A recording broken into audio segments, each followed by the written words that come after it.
Mitchell Coombes, thank you so much for being on Between the Covers. You're our first psychic and first celebrity psychic. Well, thank you for having me on the show. It's an absolute pleasure to be here. Oh, good.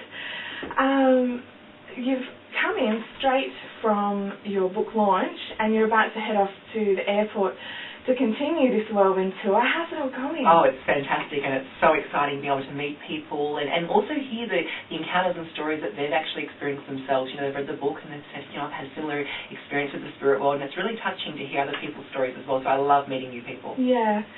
And why is it important for you to share your knowledge about the spirit world in your own book, Sensing Spirit? Well, I'd say to me it's important because I really do believe in what I practice. I believe through my own experiences what I've seen to be quite true, and that is I believe that the soul doesn't die. You know, I believe that our loved ones are always around us and they can come back to us, whether it be through a form of dreams or ideas or thoughts.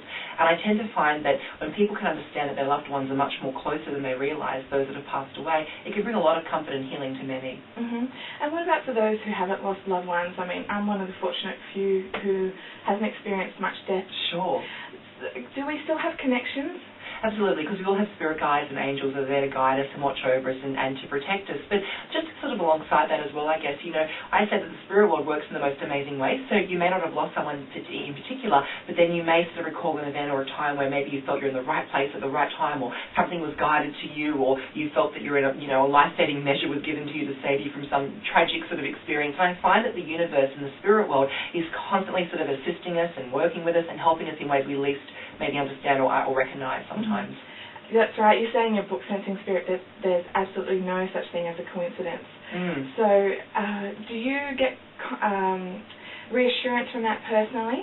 Absolutely, because I believe everything is a spirit-inspired synchronicity. It's a bit like the saying that we often hear people say, nothing happens by chance. And so I say, well, if nothing happens by chance, then there's a reason that maybe I've met you today, or, you know, you went down to the deli bar to buy your lunch and met the, you know, the dark, tall, handsome sort of stranger.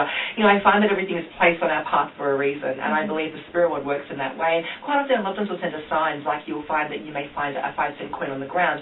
People say, oh, you know, maybe someone was just dropping change. But then if you pick up the coin, like a friend of mine did this the other day, it coincided with the year that he moved to Australia, and I said that was a sign from spirit. So, you know, we look for the signs within signs as well to validate the existence. But I am very assured of what I see, what I know, what I feel, because I communicate messages from the other side on a daily basis to other people. Yeah, can you tell me about how that all happened? I mean, sure. It's all documented in the book, and people who are fans of yours may already know, but for those that don't... Absolutely. Well, you know, when I do a reading, I see, hear, and feel the spirit world as they're coming through to me, and it's a bit like playing a game of spiritual charades, if you like, because what I'm shown are various symbols or signs, feelings, words, and my job as a psychic medium is to piece together the pieces of the psychic puzzle to sort of paint the message or sort of paint the reading for the client. So it can be a bit like assimilating bits and pieces here and kind of painting a full picture to understand the message that the other side is trying to convey to the person who's having the reading.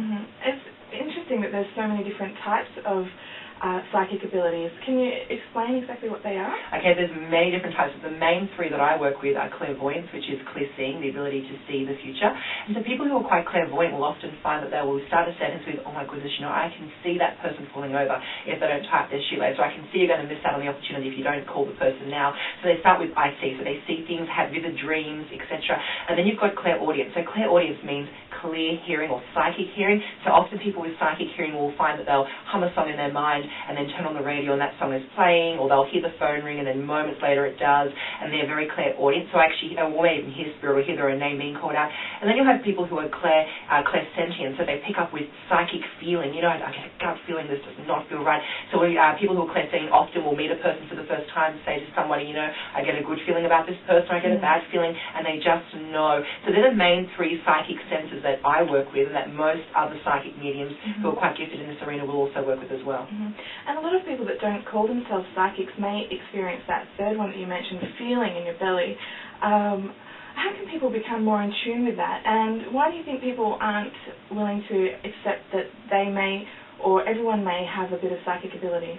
Well, you know, that's the thing. I find the best way to become more in tune with it, to answer your first question, is, you know, definitely to start paying attention, to listen to those feelings and to go with your own psychic feelings. But I have a sort of an idea where I believe everybody is psychic. I don't believe that this ability is limited to just a gifted few. I believe everybody can be in touch. Everybody is intuitive. And I often say in my workshops, you know, if you're going to be stranded on an island, you know, for the rest of your life, what three things, if you're going to take three, would you take with you? And people, of course, respond with, I take back, you know, I take my watch, I take my matches, string, chocolate, my iPod, my partner, whoever, and water. And I say I take my instinct above everything. I would take nothing but my instinct, because if we restricted everything in our society, power, electricity, etc., I'm sure apart from havoc, we would go back to being there. We would go back to our instinct, and I feel we all have instinct, we all have intuition. And I say that some people, a bit like a radio station, some people turn the dial, they get a vague frequency, other people are in a more closer range, get a stronger frequency. So some people's psychic antennas are more in tune than others, but everybody has a degree of psychic intuition, and it's just a case of honing in, paying attention, and being still. Stillness is like, busyness is like deafness to the spirit world. So I find that in being still, a person is sort of more able to, be able to listen to their own psychic process and to listen to messages that may be coming through from the other side.